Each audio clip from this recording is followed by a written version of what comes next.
back to the Blue Elephant Gifts. Today we're going to be doing part 2 in our Christmas in July series.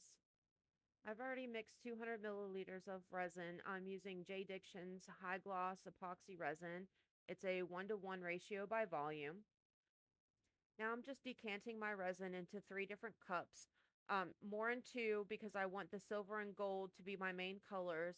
And the third cup is going to be less. It's going to be the glitter. I just want to use that as an accent in my pieces today. Now, the silver I'm using is by Litterby, Littarby. I think that's how that's pronounced. It is a metallic powder, and the name of it is just called silver.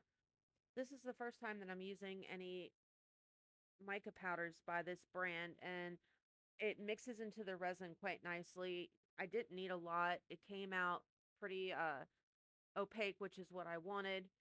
For the gold, I'm using Rolio in gold.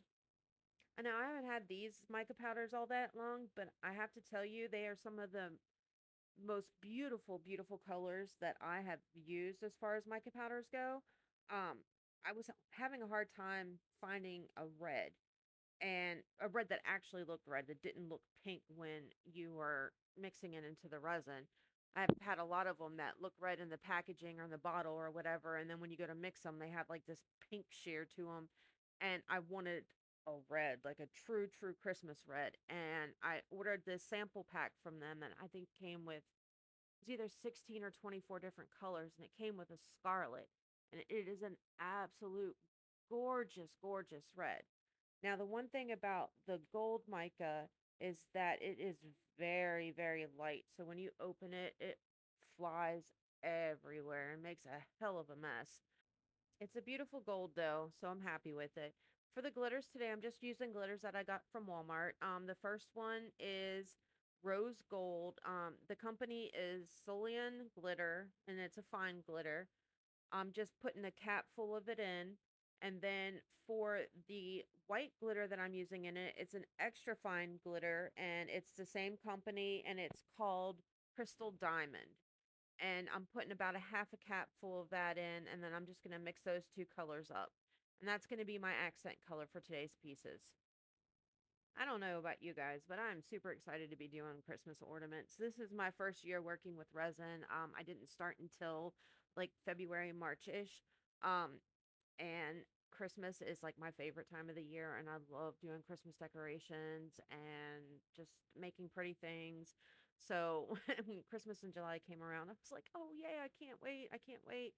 And then I found out that the editing time for making these videos takes a lot longer than you think. And it's taking up more of my time than actually making my pieces. So I'm thinking that I'm not going to be able to get all these videos out that I had in my brain before the end of July, so I guess I'm gonna end up having to wait till Christmas for some of them, which is quite sad. As you can see for this first one, I just put glitter up in the top where you hang it from. The bottom is silver, and then I'm coming back through the middle with the gold. And now that I have the base colors down where I want them to kind of be, I'm just coming back and refilling it up, adding a little bit extra glitter to it just to make it stand out just a tiny bit more. This next piece, I'm doing it kind of on a slant, and I'm going to do gold in the top, gold at the bottom, and then in the middle with the glitter.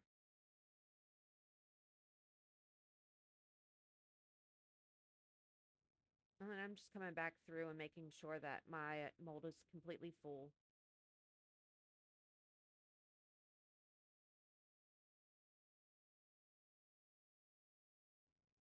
This one I'm just going to make silver and glitter. I'm going in a diagonal kind of line with it, silver on the top, and then the glitter is going to be at the bottom.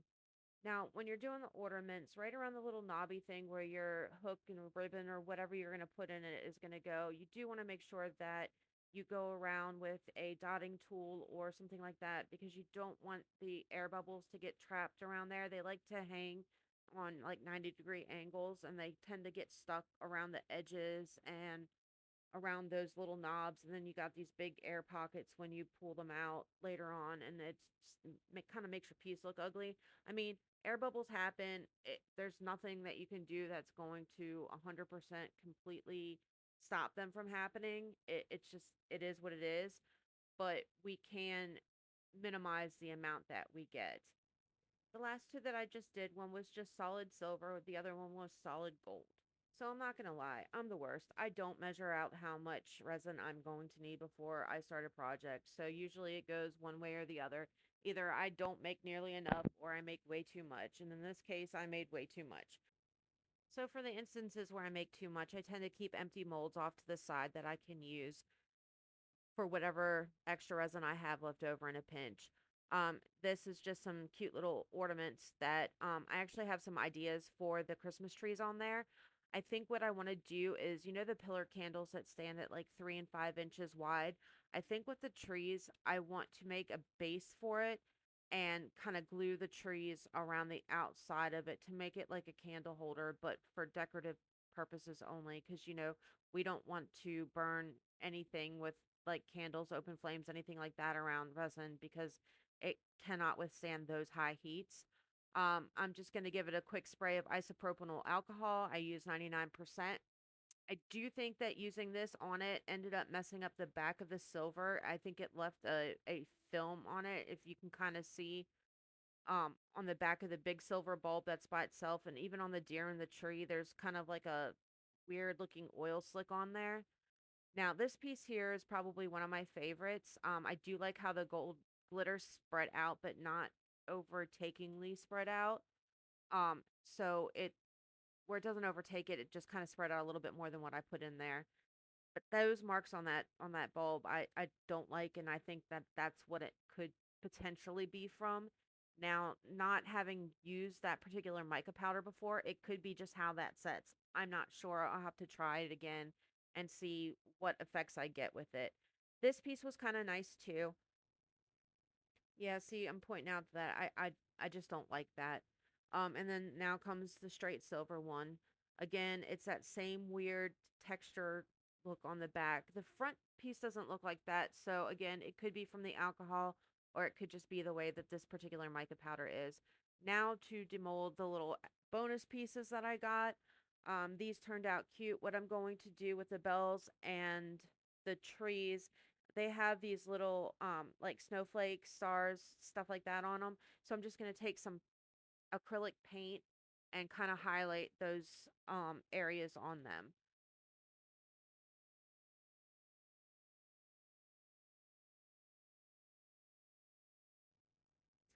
Look how cute this heart turned out. I really, really like the front of it. I like how the glitter stayed in the middle and it kind of spread up to the tops just a little bit, but not too much. It's super, super cute. Put an eye hook in there and bam, you've got yourself a Christmas tree ornament. Now, these were the little trees that I was talking about. I think would look cute if you highlight like the deer on this one and then in this silver one that I'm going to demold here right now, there's snowflakes. Like, you highlight those and you stick them around the edge of a candle holder, I think would look really cool for a pillar candle. I really do like the deer too. He's kind of cute. And again, I think we could do the same thing with the deer that we're doing with the tree, or maybe just do a combination of all of them and like alternate the trees and the deer going around in a circle. I think would look really cute. Like, he's really, really cute. I like him. The snowflake, I love the snowflake. I do not like getting the snowflake out of this mold. This is probably one of the very few pieces that I do not enjoy demolding. It is so difficult and so finicky to get it out without ripping the mold. And I mean, I could use mold release, but I never think of that. See how beautiful it is, though? It turns out really cute, and you can't really see it because my camera's not picking it up. But there are the same indentations that are in the trees, like with a little snowflake in there in the middle of it. So now I'm just putting a top coat over these pieces. I had cut some pieces out on my Cricut and put them on. I unfortunately lost the footage for it.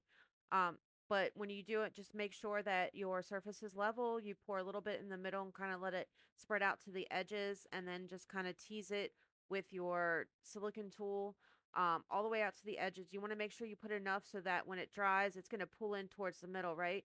So you don't want it to pull in towards the middle and not stay all around the edges and then gives that kind of little weird lip going on. And now we have our finished pieces. This one turned out absolutely beautiful. Love it, no issues whatsoever. The next two pieces that I'm going to show you, I did have some overspillage where I put too much resin on and they ended up overflowing. So I'm going to have to do some sanding and whatnot on the sides of this one and the next piece. Um, the third piece up here with the bell, I actually cast the bells in resin, painted them, and I glued them on the middle with the word happy on it. So I thought that turned out pretty cute. And then after I glued it on, I went ahead and put the top coat around the bell, a little bit over top just to get the shine up on them. And the last one that we have coming up here is Believe. And that's it for today's video, guys. Stay tuned. I've got some glamour shots coming up right after this. Thank you guys. Love you. See you in the next one. Bye.